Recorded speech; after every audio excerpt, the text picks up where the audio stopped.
Hello student, welcome to my channel basic student note. This is Sandhya Saini. Student, chapter 5 में हमने अभी तक part 3 तक आपको दे चुके हैं। आज हम पार्ट 4 देंगे, जिसमें हम आज नया टॉपिक कराएंगे। वो हमारा नया टॉपिक होगा आदत या बकाया एवं पूर्वत मांगे। ठीक है स्टूडेंट, आदत या बकाया एवं पूर्वत मांगे होता क्या है ये आप जान लीजिए। आदत यानी कि ये जो चीजें होती हैं, यदि कोई अंशधारी किसी कारणवश कंपनी द्वारा मांगी गई याचना का समय भुगतान नहीं करता है। क्या कौन नहीं करता है? आदत या बकाया पूर्वत मांगे पर। ठीक है, यानी कि वो मांग कर रहा है और उसकी राशि क्या है, समय पर भुगतान नहीं हो पा रही है, तो इस प्रकार का भुगतान न किया जाना ही अवशिष्ट आदत या बकाया याचना होता है। ठीक है स्टूडेंट, ये चीज तो आप जान गए। अब इसकी जो जनरल एंट्री है, अगर जनरल एंट्री बनानी है तो calls in arrears account debit to share allotment, ये सबसे ज्यादा किस पर निकाला जाता है? अलॉटमेंट पे निकाला जाता है। ठीक है स्टूडेंट, किस पे निकालेंगे? अलॉटमेंट पे। तो स्टूडेंट, ये जो चीज हमारी अलॉटमेंट पे निकलती है वो बकाया राशि पर निकलती है। और यदि राशि प्राप्त होती है, बकाया राशि प्राप्त होती है, तो क्या करेंगे स्टूडेंट? हम बैंक से प्राप्त होती है, तो बैंक में प्राप्त होती है bank account debit to calls in arrears account. ठीक है, तो ये हमारी आदत या बकाया होती है। तो आप ये समझ गए होंगे पूर्वत मांगे क्या होती है। जो राशि हमारी समय पर भुगतान नहीं की जाती है, कब नहीं की जाती है? मांगने पर, तो वो राशि हमारी पूर्वत मांगे होती है। तो इसी से रिलेटेड आज स्टूडेंट हम कुछ न्यूमेरिकल क्वेश्चन कराएंगे। ठीक है, तो चलिए न्यूमेरिकल क्वेश्चन को देखते हैं। न्यूमेरिकल क्वेश्चन कौन से हैं स्टूडेंट? ये हमारी बुक का क्वेश्चन है, क्वेश्चन नंबर 15। यहाँ पे क्या दे रखा है? एक लिमिटेड कंपनी ने जिसकी अधिकृत पूंजी प्रत्येक 10 रुपए के अंशों पर 5 लाख थी। ठीक है, 5 लाख रुपए थी और 20,000 ऐसे अंश निर्गमित किए गए जिन पर 1 रुपए आवेदन पर, 2 रुपए आवंटन पर और 3 रुपए प्रति अंश 3 मास बाद दिए थे। आवंटन पर दे कुल धन विधिवत प्राप्त हो गए, किंतु प्रथम कॉल मांग पर एक अंशधारी ने 300 रुपए अंशों का यानी कि 300 अंशों का पूरा शेष भुगतान कर दिया तथा शेष यानी कि 5 अंशधारी जिसके पास 1000 अंश थे, अपने अंशों का प्रथम कॉल को धन भुगतान नहीं कर पाए। तो उपयुक्त लेनदारों की प्रविष्टियां हेतु जनरल लेखे दीजिए तथा कंपनी के बैलेंस शीट में दिखाइए। तो स्टूडेंट, ये है हमारा आज का क्वेश्चन, जिसका सॉल्यूशन हम यहाँ पर करके दिखाएंगे। ठीक है स्टूडेंट, आपने ये देख ही लिया होगा, अच्छे से पढ़ लिया होगा क्वेश्चन। तो चलिए मैं आपको बता देती हूँ किस तरीके से करना है। इसका जो नया टॉपिक है आदत बकाया व पूर्वत मांगे, तो बकाया राशि वो यहाँ से है 300 अंशों का पूर्व शेष भुगतान कर दिया गया।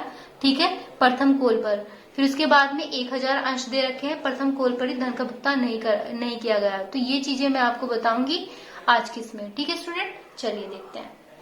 स्टूडेंट, सबसे पहले हमने कैलकुलेशन टेबल बनाई है, जिसमें कैलकुलेशन टेबल है हमारी यहाँ पर दे रखी है। तो हमारा क्वेश्चन में क्या दे रखा है? क्वेश्चन में दिया हुआ है कि जो 20,000 शेयर है, मैं यहाँ पर लिख देती हूँ 20,000 शेयर। ठीक है स्टूडेंट, क्या किए जा रहे हैं? इश्यूड यानी कि निर्गमित किए जा रहे हैं। तो इश्यूड एट रेट कितना पर है? 10 पर ईच है। ठीक है, तो एप्लीकेशन पे कितने दे रखा है? 1 रुपया, अलॉटमेंट पे 2 रुपए और फर्स्ट कॉल पर हमारा 3 रुपए दे रखे हैं और शेष हमारा पूछा गया है। तो स्टूडेंट, जब 10 दे रखा है तो 1 और 2 कितना होगा? 3 और 3 कितना होगा? 6 हो गए।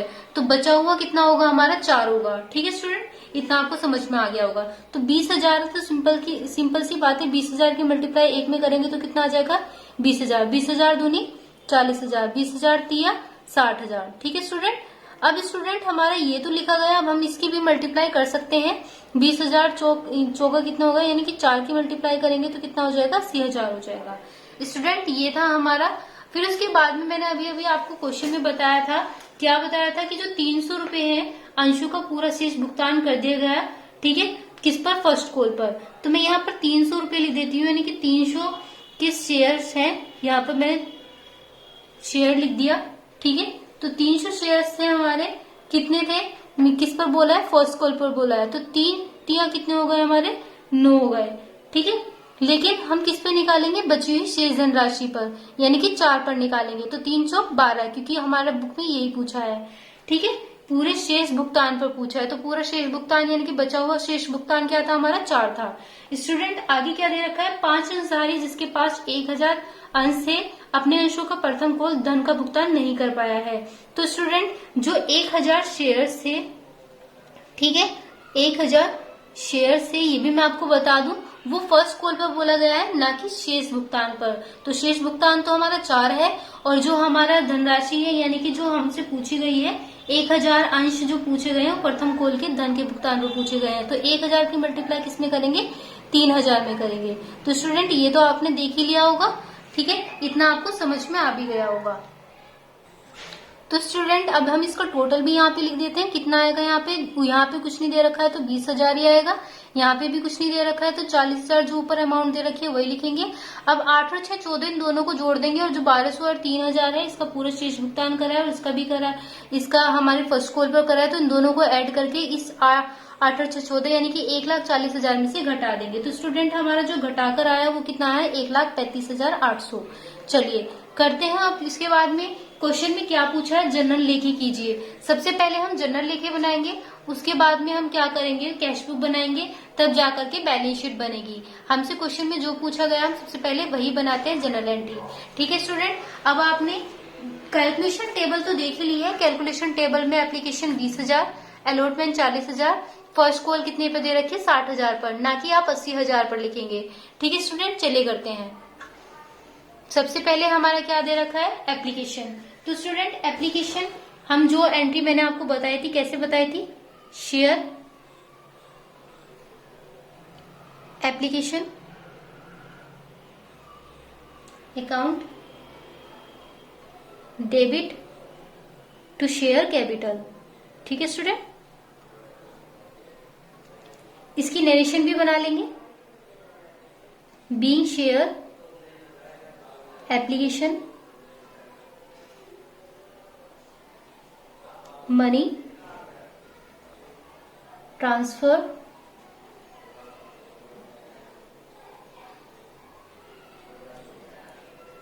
To share capital account. कितनी दे रखी थी, अभी मैंने आपको कैलकुलेशन टेबल में बताई थी 20,000। ठीक है स्टूडेंट, यहां पर मैंने 20,000 लिख दिया। इसके बाद में डेट तो हमारी देनी रखी है, तो डेट हम नहीं लिखेंगे। अब यहाँ पर क्या दे रखा है, सेकंड में हमारा क्या आता है, अलॉटमेंट आता है। अब स्टूडेंट आप सोच ही रहे होंगे कि यहाँ पर बैंक की एंट्री क्यों नहीं बनाई है, तो मैंने अभी आपको बताया है बैलेंस शीट हम बनाएंगे, तो बैलेंस शीट से पहले हमें कैश बुक बनानी पड़ेगी। जब भी हम कैश बुक बनाते हैं तो हम बैंक की एंट्री यहाँ पर नहीं बनाते हैं, ये मैं आपको पहले भी बता चुकी हूँ पीछे वाली वीडियो में, और आपको बताया भी था कि किस तरीके से करना है। ठीक है, तो share allotment account debit to share capital account. ठीक है स्टूडेंट, इसकी भी नरेशन हम बना लेते हैं, बी शेयर अलॉटमेंट मनी क्या कर रहे हैं हम, ड्यू कर रहे हैं, तो हम यहां पर यही लिखेंगे, कितना है 40,000। ठीक है स्टूडेंट, अब नेक्स्ट में इसकी भी हम बैंक की एंट्री नहीं बनाएंगे क्योंकि हम कैश बुक तो बनाएंगे, वहीं पे लिखेंगे। चलिए नेक्स्ट में क्या दे रखा है, नेक्स्ट में हमारी फर्स्ट कॉल की बनेगी, share first call account debit to share capital account. ठीक है स्टूडेंट, इसकी नरेशन क्या है, क्या बनाएंगे हम, be share first call money due. तो इसकी जो नरेशन है स्टूडेंट मैंने क्या बताई थी, 60,000। ठीक है, ओनली 60,000 ही लिखेंगे, बाकी उसमें और कुछ नहीं पूछा है। जो कॉल इन एरियाज पूछी है वो हम यहाँ पर लिखकर दिखाएंगे आपको। देखो जो 300 शेयर्स थे वो हमारे कॉल इन एरियाज में पूछे गए थे, तो हम यहाँ पर क्या कर देंगे, यहाँ पर कॉल इन एरियाज लिख देंगे। ठीक है, ताकि आप कंफ्यूज ना हो। ठीक है स्टूडेंट, स्टूडेंट क्वेश्चन में 300 रुपए का भुगतान बोला था, शेष भुगतान, तो वो एडवांस में किया था, तो हमने यहाँ पे एरिया नहीं लिखा है, आप एडवांस कर लेना। फिर जो सेकंड में बोला है ये हमारा कौन सी एरियाज के लिए बोला गया है, तो यहाँ पर हमने एरियाज कर दिया। ठीक है, तो यहाँ पर 1000 की मल्टीप्लाई हमने किस में करी है, 3000 में, 3 में करी है, तो कितना है हमारा 3000। तो कैलकुलेशन टेबल हमारी अब बिल्कुल करेक्ट हो गई है। जो हमने यहाँ पर नहीं लिखा था वो भी हमने आपको लिख के दिखा दिया ताकि आप कंफ्यूज ना हो। चलिए इसका कैश बुक बनाते हैं। स्टूडेंट ये है कैश बुक का यहाँ पर बैंक कॉलम, जो पार्टिकुलर्स अमाउंट और पार्टिकुलर्स अमाउंट दे रखा है दो जगह पर, हमें यहाँ पर लिखना है। तो हम यहाँ सबसे पहले क्या लिखेंगे, हमारा क्या आता है, एप्लीकेशन आता है, क्या, शेयर एप्लीकेशन।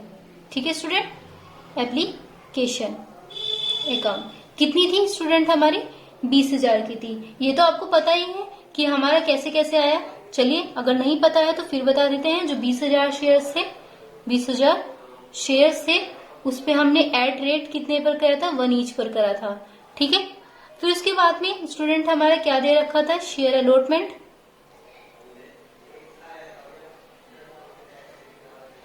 अकाउंट, वो कितना आया था हमारा, 40,000 का आया था। इसे भी हम बता ही देते हैं 40,000 आया कैसे था। तो 20,000 हमारे पास शेयर थे, उसके बाद हमारे पास जो शेयर्स थे वो कितने रेट पर थे, 2 पर ईच पर थे। ठीक है स्टूडेंट, अब देखते हैं नेक्स्ट पर। नेक्स्ट में दे रखा था शेयर फर्स्ट कॉल अकाउंट। ठीक है student, share first call account कितने पर था, ये भी मैं आपको बता दूं। देखो यहाँ पर अब हमारा जो 1000 था स्टूडेंट, ये टॉपिक आपको समझना बहुत ज्यादा जरूरी है। स्टूडेंट यहाँ पर देखिए हमारा सबसे पहले 20,000 शेयर बोला गया था, और जो 1000 शेयर थे उसने क्या कहा था, अपने अंशों का प्रथम कॉल पर धन का भुगतान नहीं कर पाया है। तो कितने रुपए के अंशों का शेयर का भुगतान नहीं कर पाया है, 1000 का। तो 20,000 जो दे रखे हैं और 1000 जो दे रखे हैं, 20,000 में से यदि हम 1000 को घटाएंगे तो हमारे जो शेयर हैं, यानी जिनका भुगतान हम नहीं कर पाए हैं, ठीक है, उनको हम घटा देंगे तो हमारे पास कितने शेयर्स बचेंगे, 19,000 बचेंगे। ठीक है, अब 19,000 की मल्टीप्लाई यदि हम 3 में करेंगे, यहाँ पर जो 3 दे रखा है तो 19 ये कितने हो गए, 57 हो गए। ठीक है स्टूडेंट, तो 57,000 हमारे कहाँ पर आएंगे, बैंक के कॉलम में आ जाएंगे। ठीक है, यानी कि कैश बुक में आ जाएंगे। तो यहाँ पर मैं क्या लिखूंगी, 19,000 यहाँ पर लिखूंगी। कितने बचे हमारे, 19,000। 20,000 शेयर थे हमारे पास में, जिसमें 1,000 का शेष भुगतान नहीं किया गया। ठीक है, तो 1,000 हमने यहाँ से निकाल दी, कितना आया हमारा, 19,000। तो यहाँ पर लिखेंगे हम शेयर। ठीक है, एट कितने रुपए पर बोला है, 3 पर ईच पर बोला है, तो 19 ये कितने होगा, 57। ठीक है स्टूडेंट, ये चीज आपको समझ में आई गई होगी। उसके बाद कॉल्स इन एडवांस भी दिया था। ठीक है, मैंने अभी आपको बताया था एडवांस कैसे निकाला है। एडवांस कितना था हमारा, 300 शेयर्स थे, जिसमें हमारा क्या था, शेष भुगतान नहीं किया गया था। कितने रुपए का, 4 रुपए का। ठीक है, तो कितने थे हमारे, 300 थे, 4 पे थे, 3 चौक 12 कितने हो गए, 3 चौक 12। ठीक है स्टूडेंट, यहाँ पर हमने 12 लिख दिया। अब स्टूडेंट हम सबका टोटल करके लिख देते हैं। यहाँ पर टोटल कितना आएगा, 20,000, 40,000, 57,000 और 1200। इसका टोटल आ रहा है 1,78,200। ठीक है स्टूडेंट, अब इसी का टोटल हम इस साइड भी लिख देते हैं। इस साइड हम किस नाम से लिखेंगे, टू बैलेंस सीडी के नाम से लिखेंगे। तो स्टूडेंट इसका जो टोटल है, जो हमारा यहाँ पर लिखा है, वही टोटल हम यहाँ पर लिख देंगे और इसी टोटल को हम इक्वल साइड में दिखा देंगे। ठीक है, यानी दूसरी साइड भी हम बिल्कुल ऐसा का ऐसे ही दिखाएंगे। तो स्टूडेंट ये चीज आपको समझ में आ गई होगी, कैश बुक कैसे बनानी है। नेक्स्ट में देखते हैं student balance sheet.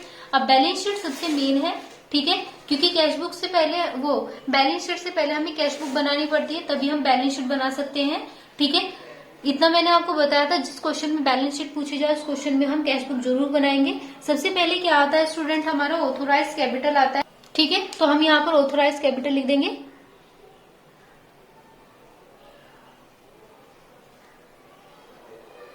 Capital student कितना दे रखा था, मैं आपको बता देती हूँ। जो हमारा 50,000 है, ठीक है, 50,000 शेयर्स थे।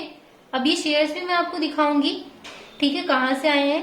तो शेयर्स हमारे बुक में क्वेश्चन में ही दे रखे हैं। स्टूडेंट ये आपको दिखाई दे रहा होगा, यहाँ पर 5 लाख है, तो हमने वहां पे 50,000 क्यों लिखा, क्योंकि जो 10,000 के शेयर्स थे हमने निकाल दिए। ठीक है, डिवाइड कर दिए तो हमारे पास कितना बचेगा, ओनली 50,000 बचेगा। यदि हम एक जीरो काट देंगे इस शेयर्स के द्वारा, यानी कि 10 से इससे डिवाइड कर देंगे तो हमारा कितने बचेगा, हमारा ओनली 50,000। ठीक है स्टूडेंट, समझ में आ गया। अब हमने यहाँ पर 50,000 लिखा है वहां पर, और 50,000 की मल्टीप्लाई यदि हम 10 में करेंगे तो कितना आएगा, हमारा 5 लाख आएगा। तो हम पूरा जो शेष दिखाएंगे वो बैलेंस शीट में पूरा दिखाते हैं। ठीक है, तो हम पूरा दिखाएंगे।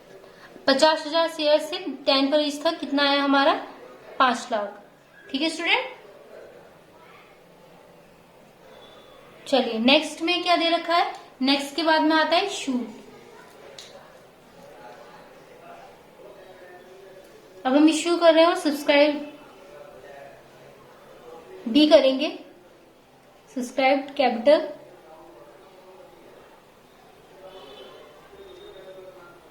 ठीक है स्टूडेंट, ये हमारा है। अब ये भी जान लीजिए कितने रुपए में बोला था इश्यू, जो शेयर करने के लिए बोला था 20,000 का बोला था। ठीक है, अभी हमने कैलकुलेशन टेबल में बताया था शेयर कितने थे, रेट पर ईच 10 पर ईच। ठीक है, तो इसकी मल्टीप्लाई 20,000 की मल्टीप्लाई यदि हम 10 में करेंगे तो कितना आ जाएगा, 2 लाख आ जाएगा। इतना आपको समझ में आ गया, यहाँ पर हमने 2 लाख लिख दिया। अब स्टूडेंट हमारा जो नेक्स्ट पॉइंट है हमारा क्या है, कोल्ड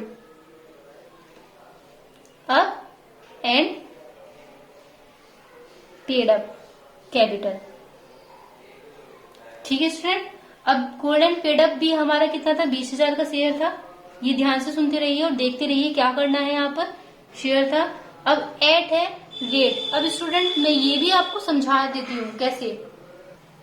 यहाँ पर हमारा देखो 6 आ रहा है, 6 ईच। अभी 6 कैसे आया ये बता देती हूँ। स्टूडेंट कैलकुलेशन टेबल देख रहे हैं, यहाँ पर एप्लीकेशन को 1 मिला है, अलॉटमेंट को 2 रुपए मिले हैं, फर्स्ट कॉल को हमारा 3 रुपए मिला है, और ये हमारा शेष था जो हमने बचा कुचा लिखा था। ठीक है, ये हमारा बुक में केवल 1, 2 और 3 दे रखा था, 3 और 2 5, 5 और 1 6। आगे समझ में। और ये बची हुई शेष हम नहीं लिखेंगे, केवल इन 6 को लिखेंगे। ठीक है, तो बचे हुए को लिख दिया। यहाँ पर क्या आ गया, 20,000 की मल्टीप्लाई यदि हम 6 में करेंगे तो कितना आएगा, 1,20,000। ठीक है स्टूडेंट, ये हमने अंदर ही लिखा है। फिर उसके बाद में स्टूडेंट हम लेस करेंगे। क्या चीज लेस करनी है, ये चीज आप देख लीजिए। हम लेस करेंगे कोरियन एरियाज। ठीक है स्टूडेंट,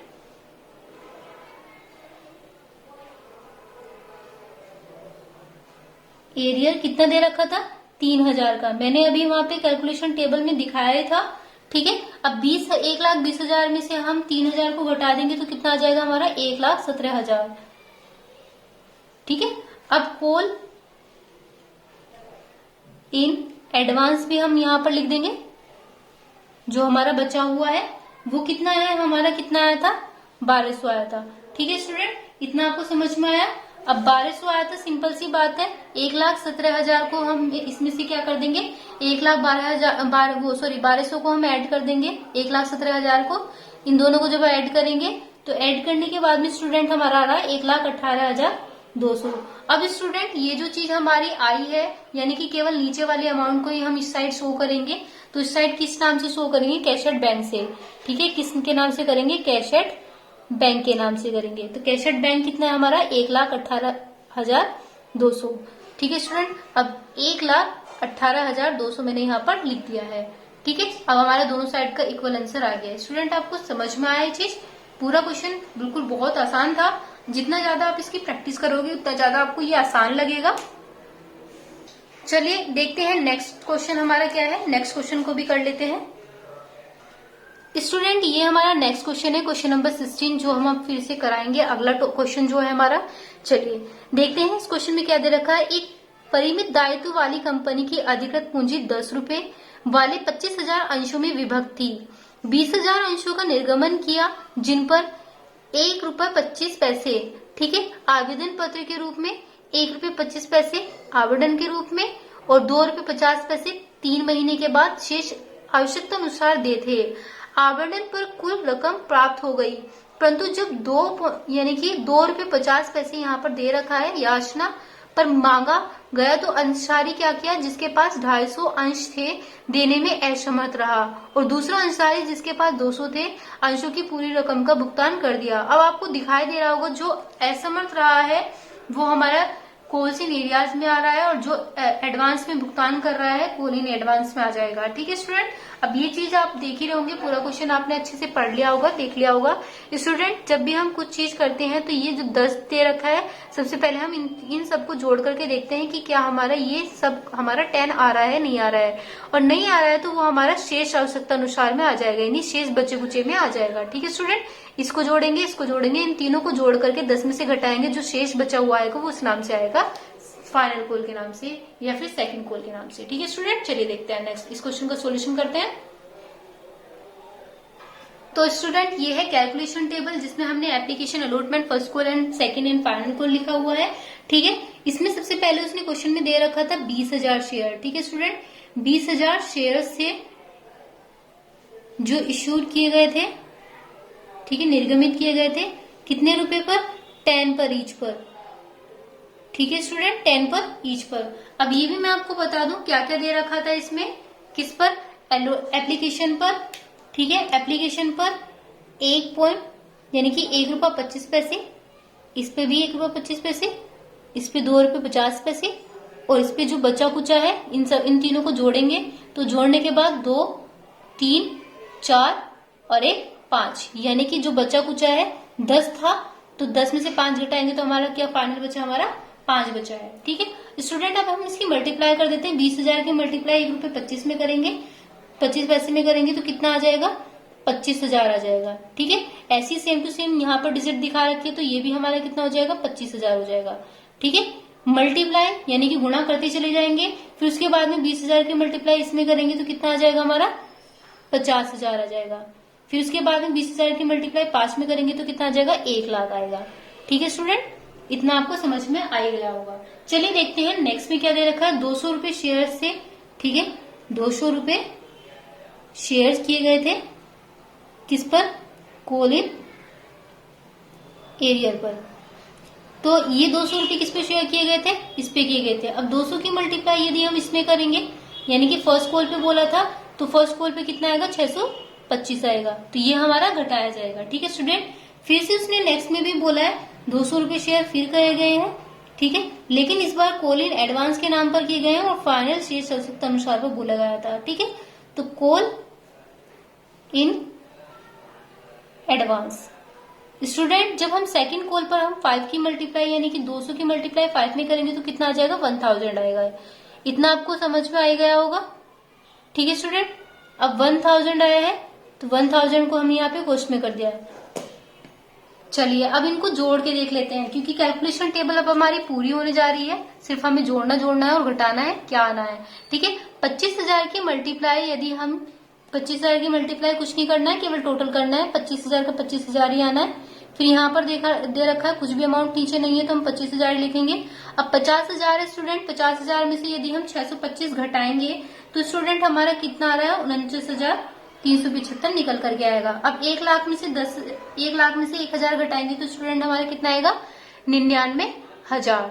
ठीक है स्टूडेंट, ये थी हमारी कैलकुलेशन टेबल। कैलकुलेशन टेबल ठीक से देख लीजिए क्या दे रखा है, फिर से बता देती हूँ। 20,000 की मल्टीप्लाई 1 रुपये 25 में करी, हमने 25,000 आया। दूसरे में भी हमने ऐसी मल्टीप्लाई करी, फिर 2 रुपये 50 पैसे में करी, फिर 5 रुपए में करी। उसके बाद जो 200 रुपए शेयर था वो किस पे बोला गया था? फर्स्ट कॉल पे बोला गया था, तो हमने फर्स्ट कॉल से मल्टीप्लाई करी। और 200 रुपए जो कॉल से एडवांस बोला गया था वो 5 रुपए बोला गया था, तो हमने 5 से मल्टीप्लाई करी। ठीक है स्टूडेंट, ये चीज आपको समझ में आई। चलिए आगे करते हैं इस क्वेश्चन को। ये बनाते हैं जनरल एंट्री यहाँ पर। तो सबसे पहले हमारी जनरल एंट्री में आता है एप्लीकेशन। ठीक है, तो हम यहाँ पर सबसे पहले लिखेंगे शेयर एप्लीकेशन।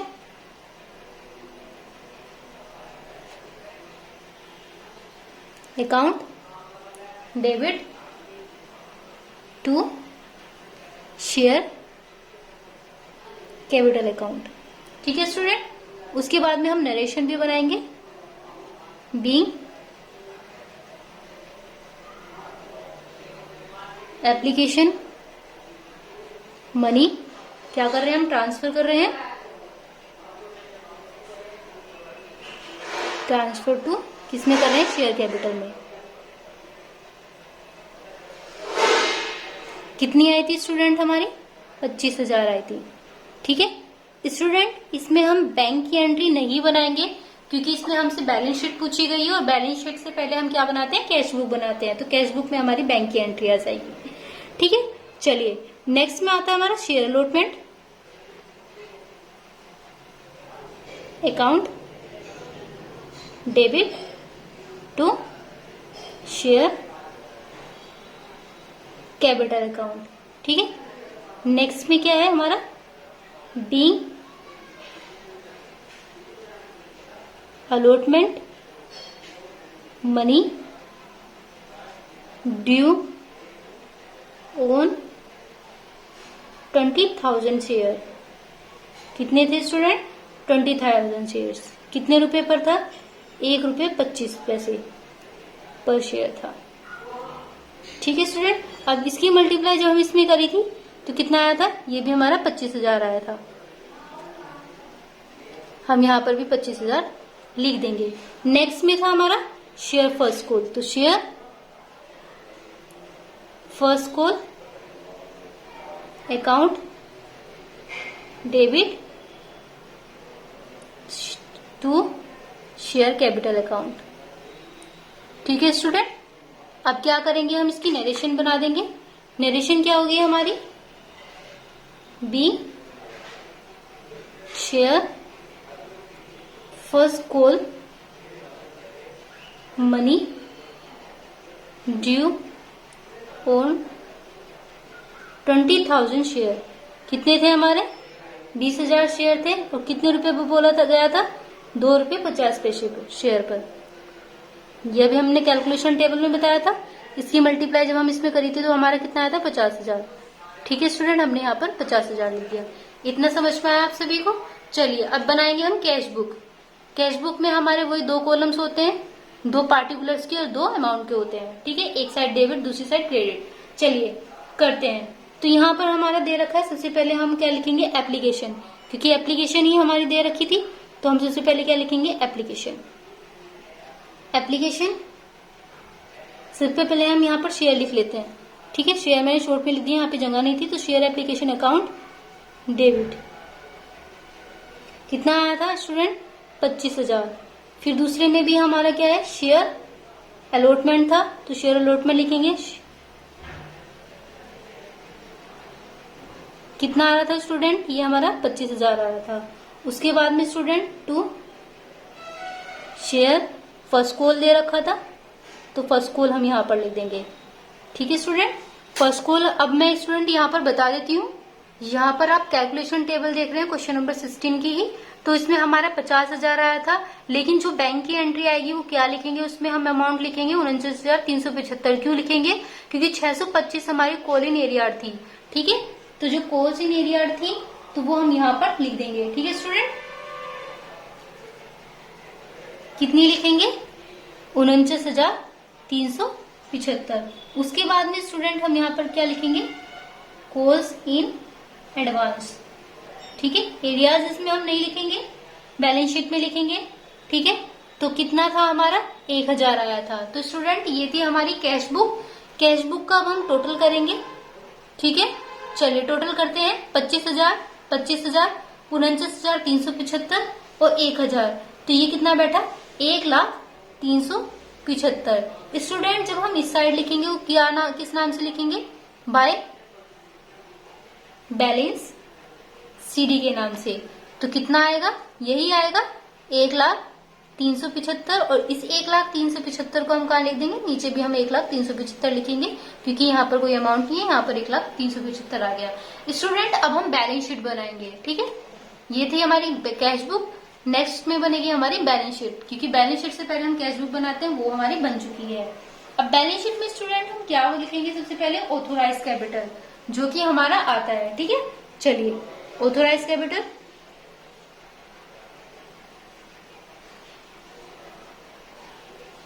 कैपिटल सबसे पहले लिखा। अब कितने थे, 25,000 शेयर थे हमारे। ठीक है, अब 25,000 शेयर थे हमारे, यानी कि जो सबसे पहले बोले गए थे। फिर उसके बाद में क्या बोला था, ओ रेट कितना था, 10 पर ईच। कितना था, 10 पर ईच। 25,000 की मल्टीप्लाई 10 में करेंगे तो कितना आएगा, 2,50,000। अब स्टूडेंट ये 25,000 कहाँ से आया, ठीक है, अभी तक तो 20,000 चल रहा था, अभी 25,000 एकदम से कहाँ से आ गया ये भी देख लीजिए। स्टूडेंट बुक में ही हमारा देखो यहाँ पे तो 20,000 बोला था, लेकिन उससे पहले हमें 25,000 बोला गया था। तो जो 25,000 बोला गया था वो अधिकृत पूंजी पर बोला गया था, यानी कि ऑथोराइज कैपिटल पर बोला गया था। और ऑथोराइज कैपिटल कहाँ पर आता है, हमारा बैलेंस शीट में आता है। ठीक है, आगे समझ में आप सभी को। चलिए नेक्स्ट में देखते हैं।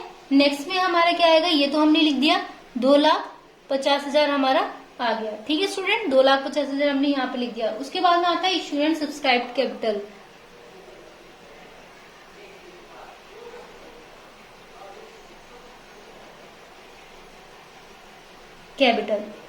ठीक है, चलिए क्या लिखेंगे, इश्यूड कितने में कर रहे थे, 20,000 में कर रहे थे। ठीक है, ये 25,000 किसके थे, ऑथोराइज यानी कि अधिकृत पूंजी के थे, और ये वाले हमारे 20,000 निर्गमित पूंजी के थे। ठीक है, तो कंफ्यूज मत होना। ईच कितने रुपए पर था, 5 रुपए पर। तो स्टूडेंट जो 5 रुपए मैं यहाँ पे लिख देती हूँ, यहाँ पे दोबारा से लिख देती हूँ, 5 पर ईच था। ठीक है, तो 5 पर ईच जो था हम यहाँ पर मल्टीप्लाई तो नहीं करेंगे 2 लाख की, यानी कि 20,000 की मल्टीप्लाई 10 में तो नहीं करेंगे, लेकिन हम ये जरूर लिखेंगे जो 5 में था, यानी कि 20 की मल्टीप्लाई यदि हम 5 में करेंगे, 5 रुपए पर बोला है, पर ईच पर बोला है, मैं यहाँ पे लिख देती हूँ। तो हम इसकी मल्टीप्लाई 20,000 की मल्टीप्लाई 10 में करेंगे तो 5 रुपए पर ईच पर थे, कोल्ड अप था, तो 20 की मल्टीप्लाई हम 5 में कर देंगे तो कितना आ जाएगा, 20 पंजे 100 हो जाएगा, यानी कि 1 लाख रुपए आ जाएगा। ठीक है स्टूडेंट, 1 लाख रुपए हमने यहाँ पर लिख दिया। अब हम क्या करेंगे, मैंने बताया था जो एडवांस था वो हमारा कैश बुक में आता है, लेकिन जो कैश बुक में भी आएगा और बैलेंस शीट में भी आएगा, दोनों में आता है। लेकिन जो एरियर्स है वो कॉल्स इन एरियाज जो है वो कहाँ पर आता है, वो हमारा बैलेंस शीट में आता है। तो 625 हम यहाँ पर क्या कर देंगे, घटाएंगे। ठीक है स्टूडेंट, घटाने के बाद में 1,25,000 में से 625 घटाएंगे तो कितना आएगा, 99,375।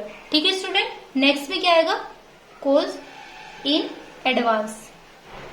अब कॉल्स इन एडवांस है, ये हमारा कितना आया था, 1,000 आया था। स्टूडेंट अब हम 99,375 और 1,000 को हम जोड़ देंगे तो हमारा कितना आता है, 1,0375। ठीक है स्टूडेंट, 1,0375, और इधर भी हम क्या लिखेंगे, कैशड बैंक 1,0375, ये दोनों साइड लिखा जाता है 1,0375। ठीक है, उसके बाद में है, यहाँ पर आपको समझ में आ गया होगा, हमने यहाँ पर लिखा है 1,0375। ठीक है स्टूडेंट, अब आपको ये चीज समझना है कि जो बैलेंस शीट है और कैश बुक का है वो अमाउंट दोनों इक्वल है। ठीक है, इक्वल आता ही है, ये आपके हर क्वेश्चन में आएगा। अगर कैश बुक और बैलेंस शीट का आंसर इक्वल आता है तो हमारा क्वेश्चन बिल्कुल ठीक होता है। ठीक है, 1,0375। ठीक है, तो हमारा कैश बुक में आया है, आप देख ही रहे होंगे। फिर उसके बाद में बैलेंस शीट में भी जो हमारा आंसर आया है 1,0375 हमारा निकल के आया है, तो हमारा क्वेश्चन बिल्कुल करेक्ट हो गया। स्टूडेंट यदि वीडियो आपको पसंद आई है तो वीडियो को लाइक कीजिए, सब्सक्राइब कीजिए। वीडियो अगर पसंद है तो कमेंट बॉक्स में बताइए कि वीडियो आपको कैसी लगी। ठीक है student, so thank you so much.